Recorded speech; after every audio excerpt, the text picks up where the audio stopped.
Salam sejahtera buat kita semua.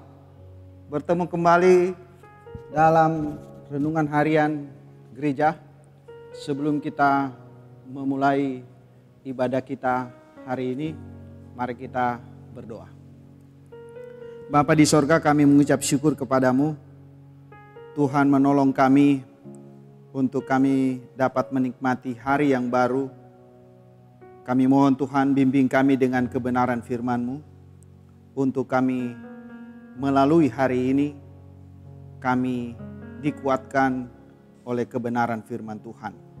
Ya Roh Kudus, berfirmanlah, karena kami sedia membaca dan merenungkan serta melakukan setiap kebenaran firman-Mu. Dalam nama Yesus Kristus firman yang hidup kami berdoa. Amin. Pembacaan Alkitab hari ini, Kisah Rasul pasal 4.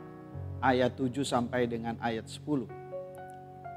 Kisah Rasul pasal 4 ayat 7 sampai ayat 10. Ayat 10 firman Tuhan berkata, lalu Petrus dan Yohanes dihadapkan kepada sidang itu dan mulai diperiksa dengan pertanyaan ini. Dengan kuasa manakah atau dalam nama siapakah kamu bertindak demikian itu? Maka jawab Petrus penuh dengan Roh Kudus, hai pemimpin-pemimpin umat dan tua-tua, jika kami sekarang harus diperiksa karena suatu kebajikan kepada seorang sakit dan harus menerangkan dengan kuasa manakah orang itu disembuhkan, maka ketahuilah oleh kamu sekalian dan oleh seluruh umat Israel bahwa dalam nama Yesus Kristus orang Nazaret yang telah kamu salibkan, tetapi yang telah dibangkitkan Allah dari antara orang mati, bahwa oleh karena Yesus itulah orang ini berdiri dengan sehat sekarang di depan kamu. Demikian pembacaan firman Tuhan. Tema renungan kita hari ini ialah nama Yesus Kristus orang Nazaret. Bapak Ibu saudara-saudara yang Tuhan Yesus kasihi, puji syukur kita ucapkan kepadanya. Puji syukur kepada Tuhan, kita dapat berjumpa kembali dalam renungan harian yang bagi kita merupakan sarana yang sangat efektif untuk mengingatkan dan memotivasi kita bahwa firman Tuhan adalah makanan rohani yang harus dikonsumsi tiap-tiap hari agar kepribadian Kristiani kita terpelihara, bertumbuh dan berbuah yang pada muaranya nama Yesus Kristus Tuhan dipuji dan disembah. Nama Tuhan yang saya maksudkan itu siapa? Bacaan kita jelas, nama itu adalah Yesus Kristus yang berasal dari Nazaret, kota kecil asal Yesus yang terletak di Galilea. Surat Rasul Paulus menyebutkan nama Tuhan Yesus Kristus menjadi nama yang mesti dijadikan Tuhan dan Juru Selamat buat semua orang. Filipi pasal 2 ayat 9 sampai ayat 11.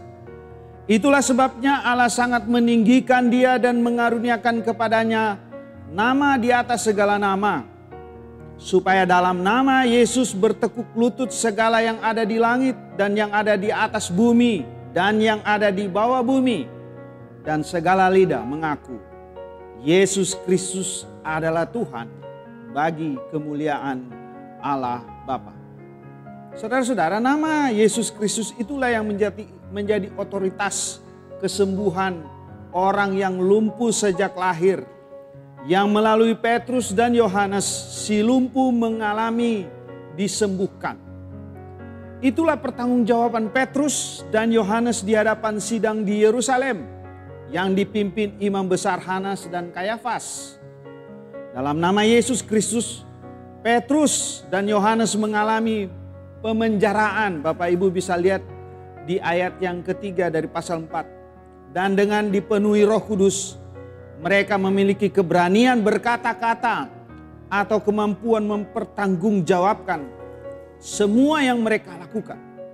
Saudara-saudara, jadi nama Yesus yaitu Juru Selamat atau Kristus, Dia yang diurapi, memiliki makna yang sangat besar, dahsyat, dan nama yang menjadi pusat orang menyembah dan segala lidah mengaku Yesus Kristus adalah Tuhan bagi kemuliaan Allah Bapa. PKJ 184 kita nyanyikan bersama, nama Yesus termulia.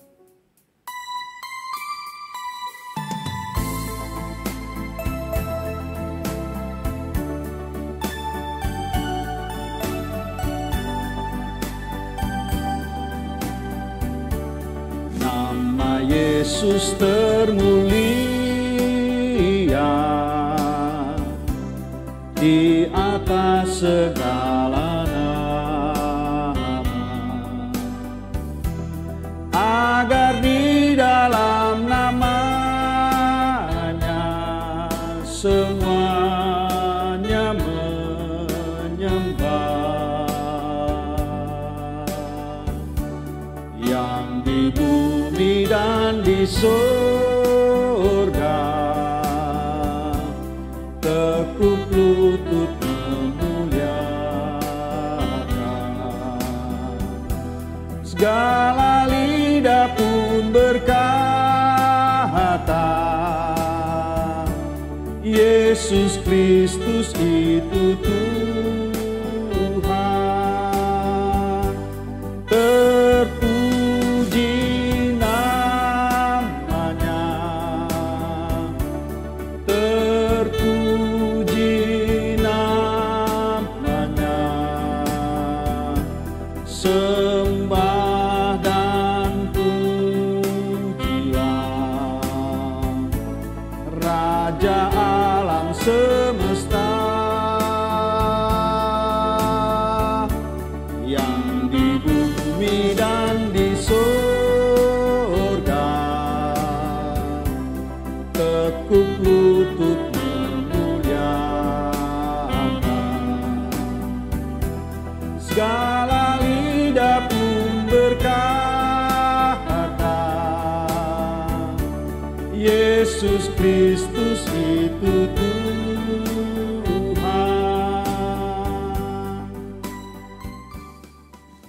Saudara-saudara, teruslah siap sedia mempertanggungjawabkan nama Tuhan Yesus Kristus kepada dunia ini. Tuhan Yesus memampukan saudara dan saya melakukan semuanya itu. Amin. Mari kita berdoa. Terima kasih ya Tuhan, karena kami punya Allah, Tuhan Yesus Kristus, yang kami sembah siang dan malam, dan yang menjadi pusat seluruh dunia ini untuk menyembah kepadanya. Tolong kami terus untuk memberitakan nama itu sampai selama-lamanya.